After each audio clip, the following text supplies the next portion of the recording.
Hello, today this video is brought to you by Tinks House of Food, and I took on ground bison and clearly I won like a pro. I mean, look at this, boom, bam, yeah. And I'm Tink, and this is my house of food, and I hope you guys enjoy my energy. I'm gonna jump right into my video. I just started with the ground bison inside of a clear Tupperware bowl so you guys could see everything that I was doing. I used 1/4 of a cup of breadcrumbs, and I started also with 1/4 of a cup of grated Parmesan cheese. You see me pour in the breadcrumbs really fastly, but that was 1/4 of a cup, and then I'm going to show you again here that I used 1/4 of a cup for the grated Parmesan cheese. And you can use any type of grated cheese that you like. The cheese just gives it that like sticky taste, and you'll see it when you get to the end of your results. I promise it's gonna be everything, and trust the process, because the reason that I'm doing what I'm doing is because I love making a twist with everything that I cook. So I promise this is gonna be amazing. Just hang in there. When you play it in the club, your feet don't stop. I see the money ain't enough, your eyes don't lie. But let me tell you about this love that leaves you blind.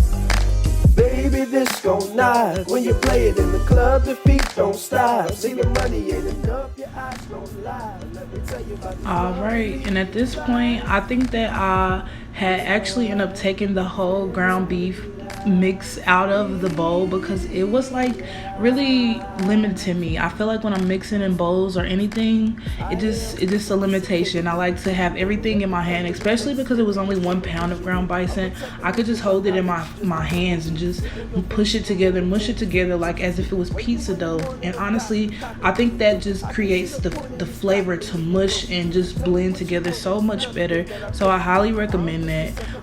And I just mixed for a while actually, and now I'm just gonna drop 1 egg inside of this, and it's gonna actually make this kick even more. This is the secret tip when it comes to burgers. People don't always put egg in their burgers, but I love to put egg in my burgers.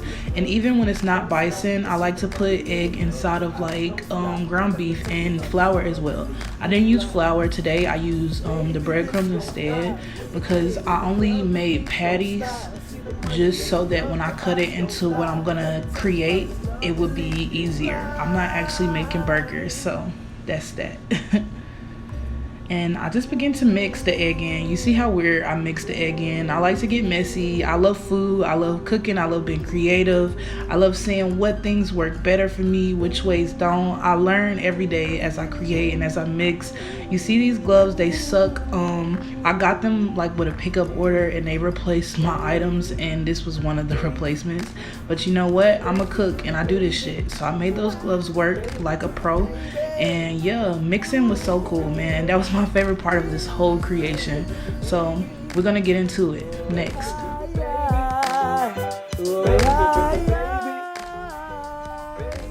We move into the part of the video where I had already mixed together the breadcrumbs, the egg, and the Parmesan cheese with the bison meat. And the reason that I did that separately from actually seasoning it is because I like the meat to merge with the breadcrumbs because it makes a certain type of cakey like texture, and I want to season that together as one. So I mixed the texture together, and now I'm going to put the flavor on top of that.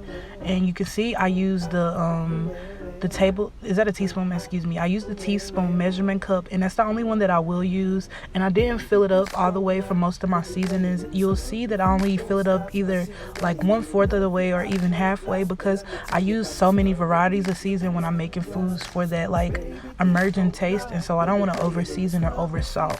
And so that's why I don't use the whole measurement. And you know, you kind of just feel your flavors. You'll know if you put in too much. Smell it as you're seasoning it, and when you're mixing it in, you'll see that the seasoning is overpowering the look and the texture of the meat.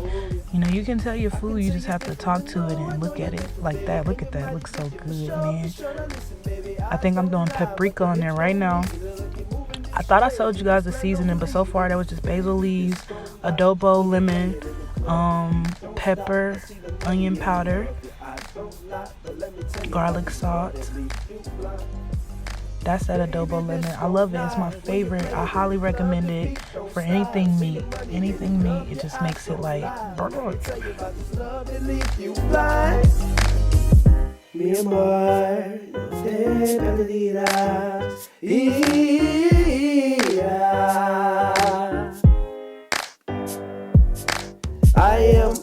sophisticated individual. Don't let the color of exterior fool your visual. So right here, you'll see I put 3 seasons in front of you guys, and I was just saying, like, these are 3 things that I pulled out that I'm not even going to use all of them because they all have salt inside of them. So I think I just limited it down to 3, and I was like, which one do I really want to use? And I was like, yeah, I don't want the seasoned salt because it already has the flavor, the color I'll get from the Saison seasoning pack. So then I was like, I really don't need any sea salt because I have garlic salt already. So I just went with the garlic salt. That is the go-to because it does everything you need for food and flavor.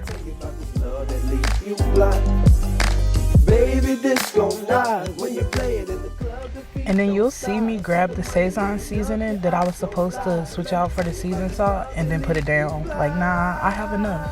And I do that a lot. Like, you just know when you cooking and you get used to it, you just know when you have just enough and you don't want to overdo it. And that's when I knew.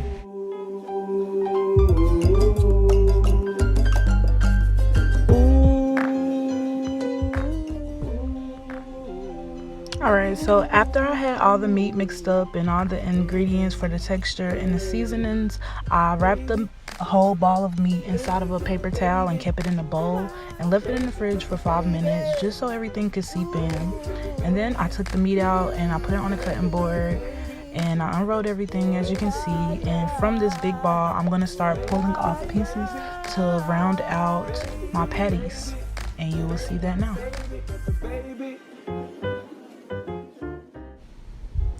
Now we've gotten to the point where it's finally time to round out these Bison burger patties. And my technique with making patties is trying to get them like a medium to large size whenever I flatten them out. And I like them kind of flat because one thing about patties is that they shrink if they're too big and too fluffy. And if they're too flat, they get too small. So you have to make sure they're perfect. Make sure they're a good size. I usually do like the palm size. The size of your palm is usually a good size to flatten out a patty, because once you throw them things in that heat, they're gonna start cooking. So I know people cook their burgers differently, but I know I like mine to temp at about 175. So I kind of cooked it on one side for 2 minutes, and then I flipped it and cooked it on the next side for 2 minutes. And now we made it to the part where I created a sauce, homemade, called swamp sauce, and I mixed the patties deep inside of the swamp sauce for the texture and flavor mix of magic that I wanted. As you can see, I had already pre-prepared some jasmine rice with black beans inside of it because that's what I wanted to throw inside of this creation. And so yeah, I had pre-made it. I layered my spinach wrap. This was a Mission spinach wrap. You can get that from literally anywhere. Like I said, I got a lot of my stuff from Walmart. So with the Mission spinach wrap, I just layered it with the rice and beans, and then I did a layer of the bison patty that I had already sitting and soaking inside of the swamp sauce. And you're gonna see exactly what I did. Just pay attention. I even threw some sauces in there. I think I did ranch and I did yum yum sauce. And it's gonna get crazy, man. This is my favorite part. Watch. I am a sophisticated individual. Don't let the color of exterior fool your visual. I'm a type of nigga drop knowledge just to tickle you. Tickle your fancy, remove them fancies what the juice will do. Wake you in the morning, no cock, the cock will do. I can't see the point in just stopping, getting close to you. Tell me what you want, there's nothing that I couldn't do. I am just a sucker for love, see I can tell the truth. We up till the morning, re-up with the one and key up. Lieutenant Santa for the Rick and me up. We can team up. Looking for your love is something that I can do. I'm actually proud of myself because this is my first video today and it is really long, but I think we got a lot of stuff inside of it. And now I'm at the part where I've taken off the gloves and I'm gonna wrap this for you guys. I learned how to wrap like this at a restaurant that I was working at. A lot of people wrap differently, so don't judge my wrapping because I won't judge yours. And if you want to judge my wrapping, then go to my music page and subscribe to my stuff. Yeah, I didn't put a lot of veggies or cheese inside of this wrap because it was already inside of the burger in the sauce. Ta-da, look at that. And now I'm gonna wrap my wrap and throw it on the grill for a little bit just so I can brown it for you guys. And I'm gonna show you the final creation.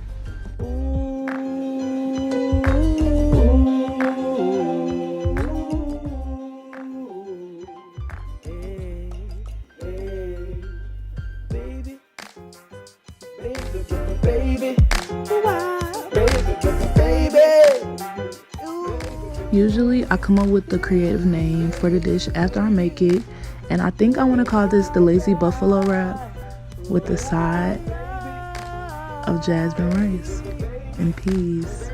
I'm so happy looking at it. I'm just smiling. This is a masterpiece. This is Tinks' House of Food. I hope to see you next time.